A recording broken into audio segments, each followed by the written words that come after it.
سادگی اپناتے ہوئے دیکھا تو وہ بھی سادگی کا مجسمہ بن گئے۔ حضرت عمر رضی اللہ تعالیٰ عنہ بیت المقدس فتح کرنے جا رہے ہیں، اور کبھی خود چلتے ہیں اور سواری پہ غلام ہوتا ہے، اور کبھی خود سواری پہ بیٹھتے ہیں اور پیدل غلام چلتا ہے۔ اور جب عین وہاں بیت المقدس کے قریب پہنچنے کا وقت آیا تو لوگوں نے، حضرت عمر کے پیدل چلنے کی باری تھی، لوگوں نے کہا جی اب آپ سوار ہو جائیں، غلام پکڑ لیتا، کہا نہیں باری میری ہے لہذا میں ہی پیدل چل کر جاؤں گا۔ اور بیت المقدس کی چابیاں انہوں نے آ کر پکڑا دی، کیونکہ 17 پیبند لگے ہوئے تھے، اور وہ پادری آ کر کتابیں پکڑ کر بیٹھ گئے، اور انہوں نے کہا ہماری کتابوں میں نشانی لکھی ہوئی تھی بیت المقدس وہ آ کے فتح کرے گا کہ جس کے کپڑے پر 17 پیبند لگے ہوں گے، اور غلام اوپر سوار ہوگا، اور آقا اور امیر المومنین سواری کی لگام پکڑ کر آ رہے ہوں گے۔ یہ نشانیاں پوری ہیں، یہ لو بیت المقدس کی چابیاں لے لو۔ تو یہ تکلفات سے پاک زندگی صحابہ کرام کی تھی۔ 17 پیبند، دنیا کا فاتح، 22 لاکھ مربع میل کا حکمران۔ آج ہم میں سے کون ہے جو 2-3 پیبند بھی اپنے کپڑے پر لگانے کے لیے تیار ہو؟ رفو والے کپڑے لوگ پہننے کے لیے تیار نہیں ہوتے، اور گھر میں لڑائی کرتے ہیں، اور جوڑا نہیں تھا، آپ نے یہ رفو والا جوڑا مجھے دے دیا، تو آپ صلی اللہ علیہ وسلم پیبند والے کپڑے پہنتے۔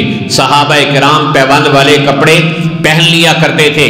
تو حضرت عمر رضی اللہ تعالیٰ عنہ کی زندگی تکلفات سے پاک تھی۔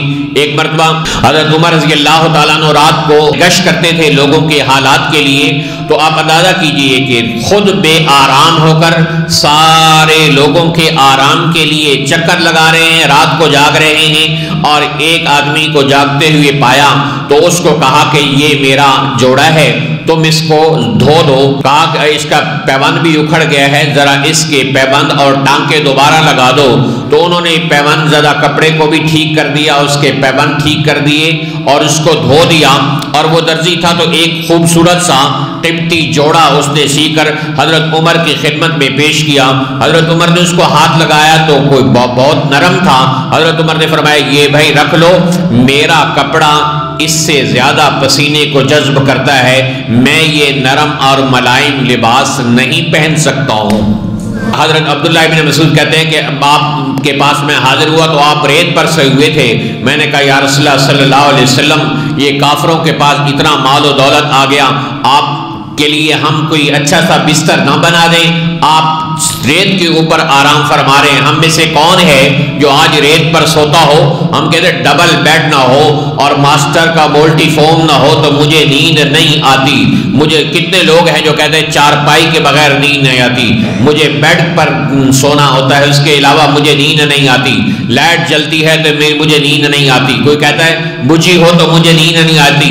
ان تکلفات میں پڑھنے والے امتیوں کو معلوم ہونا چاہیے کہ آپ صلی اللہ علیہ وسلم کھجور والی چارپائی پر بھی سو جاتے تھے۔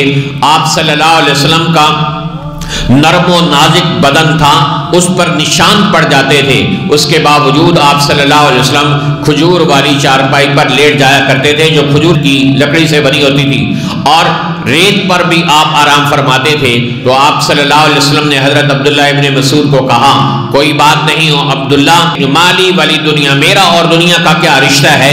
میری مثال تو ایسی ہے کہ جیسے ایک مسافر جا رہا ہو، راستے میں تھک جائے، استظل تحت شجرۃ وترکھا، تھوڑی دیر کے لیے سستانے کے لیے، اسٹے کرنے کے لیے ایک درخت کے نیچے ٹھہر جائے اور پھر اس کے سائے کو چھوڑ کر سفر پر روانہ ہو جائے۔ حضرت عمر رضی اللہ تعالیٰ عنہ بتاتے ہیں کہ میں آپ صلی اللہ علیہ وسلم کی خدمت میں حاضر ہوا تو آپ علیہ السلام کھجور والی چارپائی پر لیٹے ہوئے تھے جس سے آپ کے نرم و نازک اور خوبصورت بدن پر نشان پڑ چکے تھے۔ میں نے کہا یا رسول اللہ صلی اللہ علیہ وسلم، یہ کیسر و کسرا کافر ہیں اور وہ اتنی عیش میں رہ رہے ہیں، آپ اللہ سے دعا کریں اللہ ہمیں بھی وسعت والا رزق عطا فرما دے۔